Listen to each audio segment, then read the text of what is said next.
Hello, welcome to my studio. It's good to see all of you. I've got Yogi Cat here. I'm here, you're here. What a way to start. I promise this is the last informational video I will be making. The rest of them will be instructional videos with poses, actual yoga poses. Yay! What you're really waiting for, right? Right. But there's a few things I wanted to touch on before we started. Number one, before we start on what I really want to talk about today, is I want to make sure that you understand that in this journey, there is no competition, there's no judgment, there's no explanations. It is what it is. This is your journey, this is my journey. We all have different paths, we're all on different buses, and no one is going to make any remarks or give you any kind of feelings that you're not doing your part. You're doing your part. In fact, the part you're doing is you're here today, and that is halfway making it. The biggest hurdle is to get to someplace. You're at someplace. Now, why I really wanted to make this video was I wanted to talk to you, and to me again, about breathing, because we all need to practice breathing. We only use about 10% of our respiratory capacity when we breathe. We don't even think about it. We just kind of go right here, and that's about it. Look, we've got all of this to go. But what we have to do is we have to make room for our lungs to take in all this extra oxygen. And there is some technique that will help us with that. The technique that I have been using for quite a while is called the three-part breathing technique.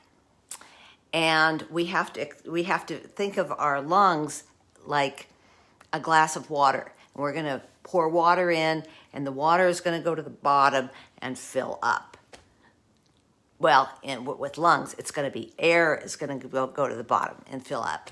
And to do that, we have to make room in our bodies for our lungs to expand, because we don't usually even think about it. They're just kind of shriveled up in here. Of course, when we breathe, our breath just kind of goes down and gets out into the oxygen, gets out into the upper lungs. But we rarely really fill up our lungs.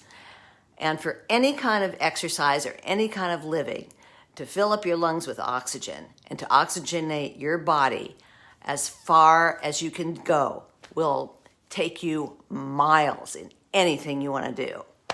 Grocery shopping, gardening, yoga, aerobic exercise, binge watching TV, whatever you want to do. So, and in fact, I'm going to tell you to practice this breathing while you are binge watching TV tonight. So, the first place you have to think about is your lower lungs. You have a lower section, a midsection, and an upper section. And to fill your lower section, you're going to have to push out your stomach. So when you breathe, don't think about sucking in. Think about expanding your tummy out. Expand your tummy out. This isn't something you're going to learn in 5 minutes. This may take you a year to learn. It's a hard concept to push your stomach out, but when you do that, your lungs go down, maybe even just that much, to fill up with air. And air will oxygenate your body. So, that's what you have to do first. Stick out your stomach. Today or tonight or whenever, just sit, put your hands on your tummy. Let me get back a little ways. Hands on your tummy and just think of pushing your stomach out. Now, the trick is when you push your stomach out, you take oxygen in. And where do you do that? No, not through your mouth, through your nose.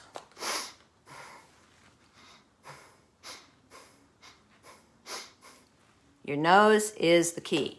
When you take air in through your nose, you filter the air and you warm the air. Two great things. I don't think you probably filter out viruses, which we're all real concerned about right now. But you filter out probably other materials that you don't really need to have in your pure oxygen. So you breathe in through your nose and you stick out your tummy. The next place you think about is your ribs.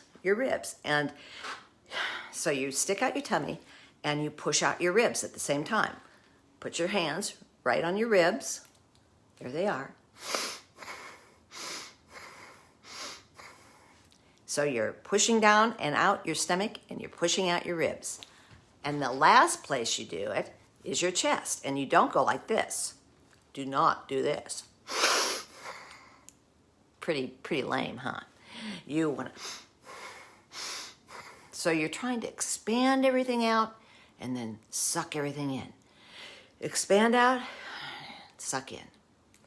When you breathe in through your nose, think about counting to, let's say, 3. 1, 2, 3.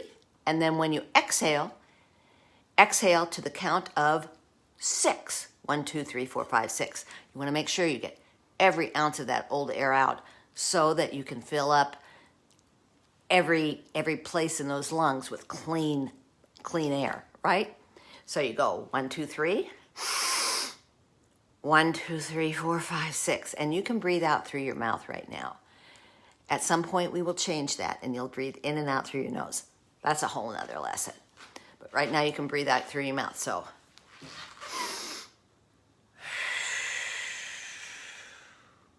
So if you count in 3, when you breathe in, do 6 to breathe out. If you count 4, breathe out at 8. Double the amount of time. These are going to be really good practice when we get doing our real foundational poses, such as our relaxation pose, which is on our back, our easy pose in which we're sitting on the ground, and our mountain pose when we're standing up. And we will be practicing this breathing. This will not be the last time you hear about breathing from me. So it's going to be a common theme in our practice.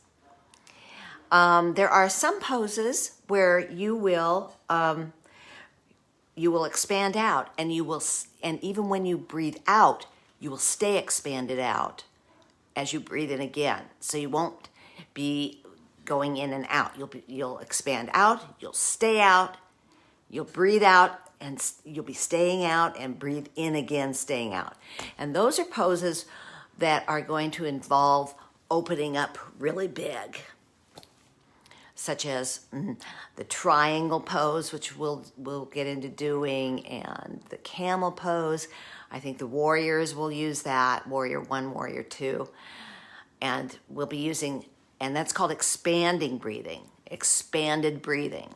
You just stay out and you breathe in and out. That takes a lot of practice. But what else do you have to do? Another technique is when you breathe out and you expand and then you collapse all the way back in. And you breathe out and you collapse all the way back in. And those are poses where you're folded into each other, such as downward dog. Many of you have heard of that. Forward fold. You've heard of that. If you haven't, you will soon. So that's the basic thing. I want to make sure that you understand that oxygenation of your body is the key, not only to yoga, but in anything you do. And you can practice this anywhere. Anywhere you can practice this breathing. Be sure to stick out your tummy. Practice that first, because that's the hard one. And then once you've done out your tummy, push out your ribs. And once you have done that, then your chest, and you'll go all the way out. Just make sure when you do your chest, you don't do a turtleneck. No. Okay, that's my spiel on breathing for the day. The next video, as soon as our videographer, Mr. Larry, has the right place in our house to do it with the right light, that may take a couple more days. He's kind of obsessive about that kind of thing. As soon as he has that just right, we will be doing our first instructional video. And we will be doing one video per pose for a while. I want you to learn, let's say 8 to 10 poses and be able to practice them before we put them in a nice little routine.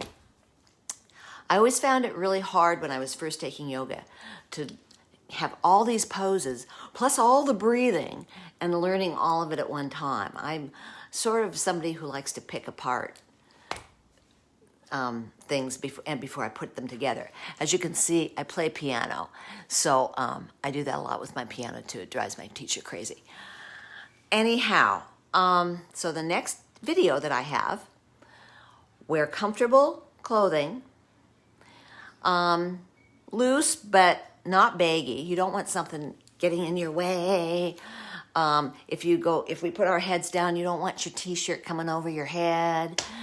So not baggy, but loose and very, very comfortable. No jeans. You want to be barefoot. You want to make sure that you have water. Even if we're just doing one pose, have water. Always have water. In fact, even when you're not doing yoga, have water. Find a really cool water bottle. That'll really make it great. Pull back your hair. I kind of have it a little bit too down today. So pull back your hair, ponytail, bun, so it's not flopping in your face, which can be very distracting. I've taken classes where my hair has fallen down in the middle of class. Drives me crazy. And find a place that you can dedicate to be your yoga place. Have it to be a routine. It's just a good idea. Make it a comfortable place with nice lighting. It doesn't have to be dim lighting or low lighting. It can be whatever makes you feel comfortable. If it's a morning practice, I prefer to have it a little bit brighter than a late afternoon or evening practice. But it's up to you. Make sure it's your place. Keep it as your yoga Zen place. This is my yoga Zen place. I don't know if you can see it, but I have all my, see, there's Mr. Camel, Mr. Blue Camel, and there's Mrs. Blue Elephant. Yogi is here. And I just have, this is just my comfortable place.